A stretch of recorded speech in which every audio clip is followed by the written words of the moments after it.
एक दिन भगवान श्री कृष्ण और अर्जुन अपने रथ पर सवार होकर भ्रमण के लिए निकले। वे विचरण करते हुए एक जंगल के निकट पहुंचे। वहां अर्जुन ने श्री कृष्ण से कहा, हे प्रभु, मुझे कुछ समय से एक सवाल सता रहा है।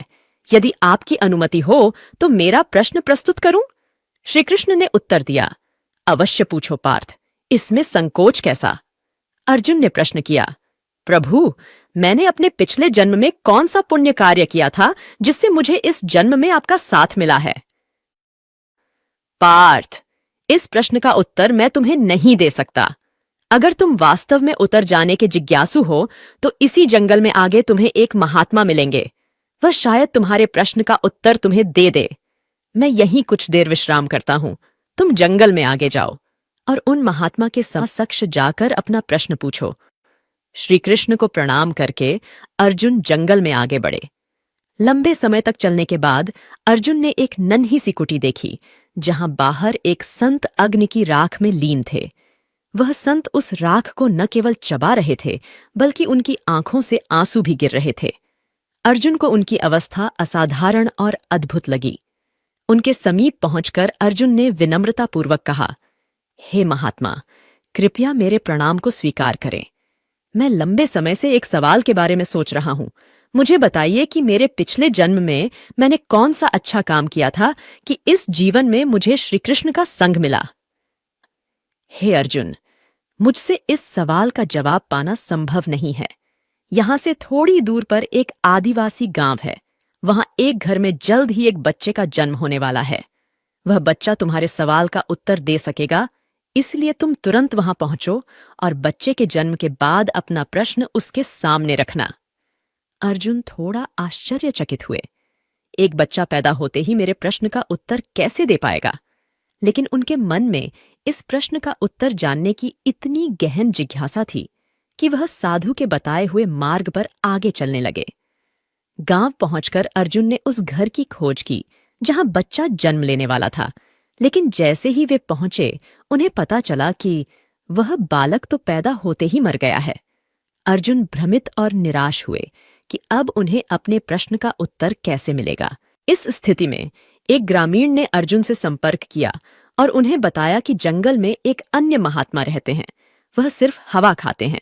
शायद वह अर्जुन के प्रश्न का उत्तर दे सकते हैं।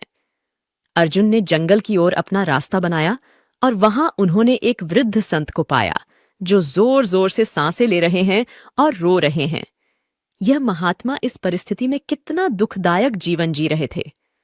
थोड़ी देर विचार करने के पश्चात अर्जुन उनके पास गए और कहा कि महात्मा, कृपा करके मुझे बताइए कि मैंने पिछले जन्म की क्या पुण्य किए थे जिनकी वजह से इस जन्म में मुझे श्री ठाकुर जी का साथ मिला।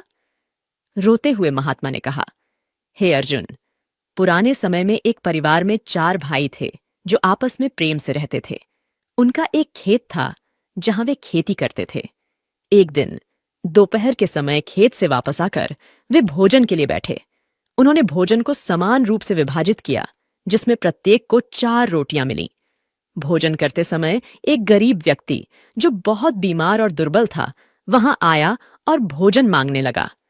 4 भाइयों ने खेत में काफी मेहनत करके जबरदस्त थकान और भूख महसूस की। पहले भाई ने कहा कि अगर भोजन तुम्हें दे देंगे तो मैं क्या धूल खाऊंगा। दूसरे भाई ने कहा, यदि तुझे भोजन दे देंगे तो मैं भूख के मारे मर ही जाऊंगा। तीसरा भाई बोला, भाई आगे बढ़, अगर मैं अपना खाना तुझे दे दूं तो मुझे हवा खाकर रहना पड़ेगा।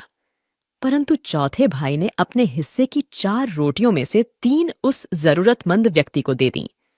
उस गरीब व्यक्ति ने उन रोटियों को तुरंत खा लिया और चौथे भाई को ढेर सारा आशीर्वाद देकर वहां से चला गया। अर्जुन को आखिरकार अपने प्रश्न का उत्तर मिल गया। उन्होंने विचार करने के बाद भगवान से प्रार्थना की कि यदि उनके पुण्य अभी भी बाकी हों तो उस दुखी व्यक्ति की परिस्थिति में सुधार हो। उसके बाद वह व्यक्ति प्रफुल्लित और तेजस्वी हो उठा। अर्जुन फिर उस आदिवासी गांव गए जहां वह बच्चा मृत पैदा हुआ था और प्रार्थना की कि यदि उनके पुण्य शेष हैं तो वह बच्चा फिर से जीवित हो जाए। उस बच्चे को जीवन मिल गया। उस धूल खाने वाले साधु के लिए भी उन्होंने प्रार्थना की और साधु को मुक्ति मिली। अर्जुन ने श्रीकृष्ण के पास जाकर उन्हें प्रणाम किया। हे प्रभु, आप इतने छोटे छोटे पुण्यकारी हिसाब रखते हैं और उसका इतना बड़ा फल प्रदान करते हैं। तब श्रीकृष्ण ने कहा, हे अर्जुन, अन्नदान से बड़ा कोई दान नहीं, किसी भूखे को भोजन कराने से बड़ा कोई पुण्य नहीं, और तुमने अपने पिछले जन्म में वही पुण्य किया। श्रीकृष्ण ने कहा, अर्जुन, अब मेरा विदा लेने का वक्त आ गया है और तुमसे दूर जाने का वक्त आ गया है। तुम्हारे जो भी पुण्य बच्चे थे उन तीनों में बात दिए। अथ अर्जुन, ईश्वर तुम्हारा कल्याण करें। इसके पश्चात भगवान श्रीकृष्ण अर्जुन से विदा लेकर भालका तीर्थ गए और वहां पांव में तीर लगने की वजह से श्री ठाकुर जी अपने परम धाम लौट गए।